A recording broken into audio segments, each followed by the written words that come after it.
correctly. Let's see if I have my introductions here. Yeah, Randy was in person with us last week. He and his newspaper, Randy Economy, is the online editor and reporter at Los Cerritos Community News here in Southern California. And we'll give him a plug. Visit www.loscerritosnews.net. His blog, Economy4, the number 4, abc.blogspot.com, is widely popular, is reaching 3.5 million readers in more than 140 countries.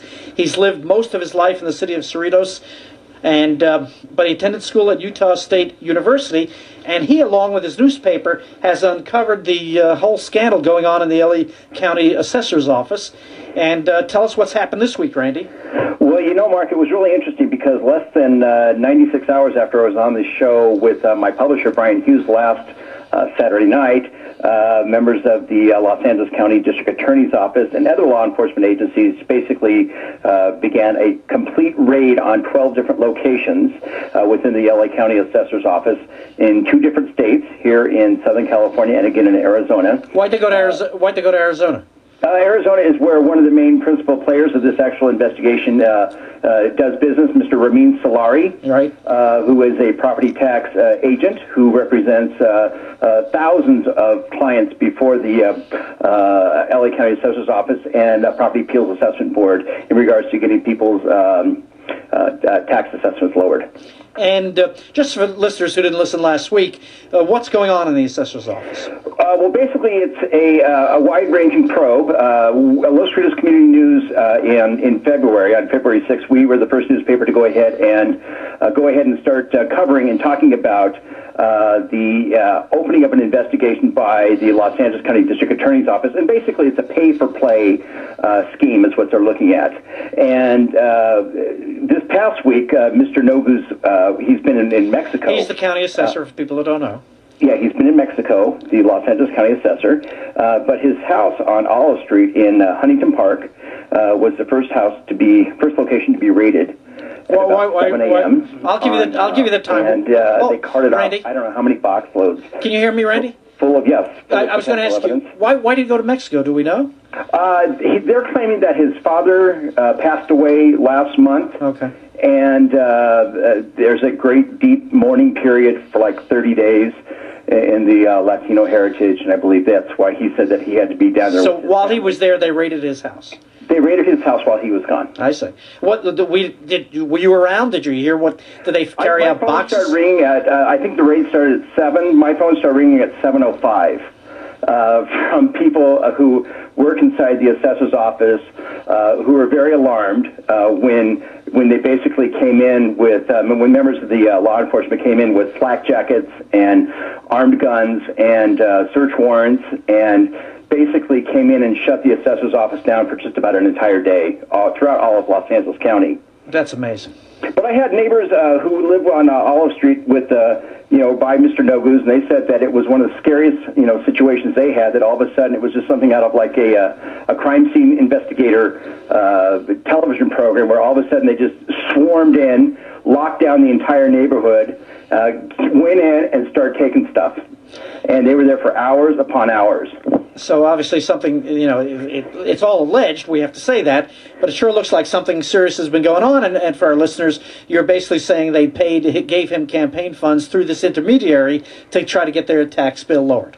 Well, not only that, but Los Cerritos Community News has obtained literally thousands of internal emails and documents through the Public Information Request Act, and we have got a solid amount of evidence that ties Mr. Ramin Solari in with pay-to-play activities with Assessor John Noguez, and the individual people who are also subjects of part of the raid this week and who work for Mr. Noguez are also tied with Mr. Solari. And it just goes to show that sooner or later, when you start playing these types of games, regardless of what agency you work in, especially something as important as the Los Angeles County Assessor's Office, in which it affects every single taxpayer in Southern California, you're going to get caught. And it's coming out, and it's coming out so big that I just feel I feel it's very interesting that we're finally getting as much exposure as we can on this case for our little tiny community newspaper. So we're very excited. So few people do investigative work anymore, Randy. You're to be complimented, but this is what we're lacking in Southern California, let alone what goes on in Sacramento. We're down to, I think, one real reporter, Dan Walters, who I was at a meeting with this week. How rampant do you think corruption of public officials is in LA County? I think that this is the new Chicago. And I really do mean that. I think that it's been that way for quite some time. I think right now, with this particular high-profile case, I think this is probably the tip of the iceberg. I hope it's the tip of the iceberg. And I think the more and more we have responsible journalists at all levels in Southern California who can go ahead and take the time and really dig in to what's going on at our individual city halls, county halls of administration, with all of our elected officials. I think that's basically everybody has to step up and do their duty, so to speak.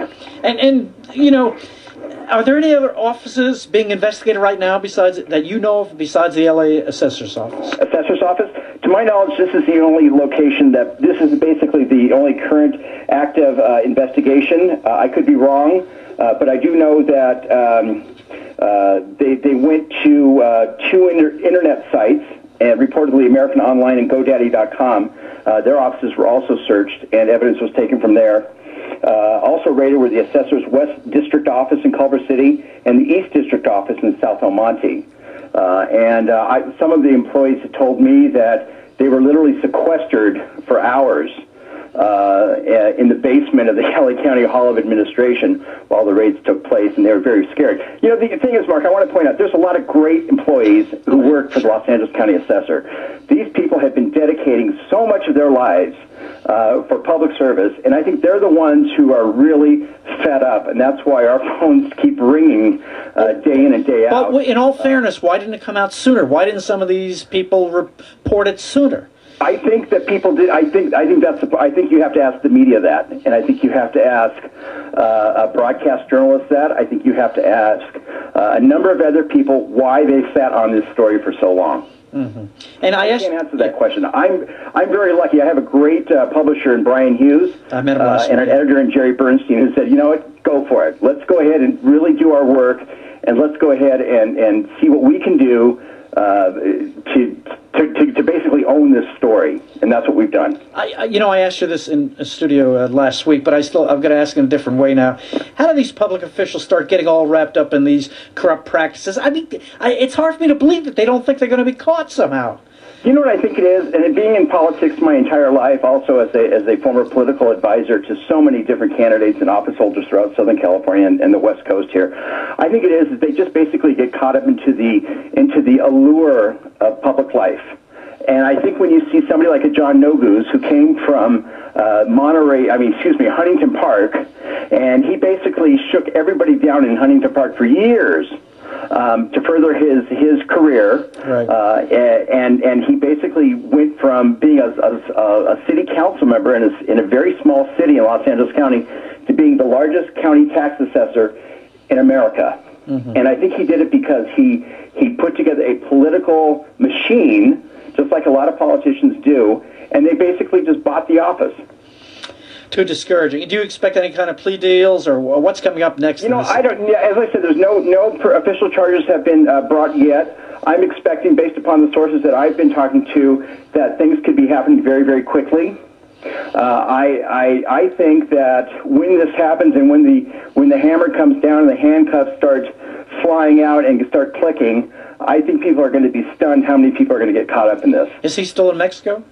You know what? I called. It's so funny. One of our readers, the Los Cerritos Community News, called me up and said, "Randy, we have his personal cell phone numbers," and so they gave them to me, and so I've been trying to contact Mr. Noguez on his personal cell phone for the last 3 days now, and my numbers my voicemails have not gone unanswered. Yeah, unanswered. So I wouldn't hold your. Trying. I wouldn't hold your. All of us need to keep trying to go ahead and talk to him. He's dodged the questions for too long. He's not going to answer. He's not going to go ahead and appear in public, and I think that's just a crime in itself. Well, you do expect him probably. We're just guessing, speculating. Do you think he'll be arrested soon?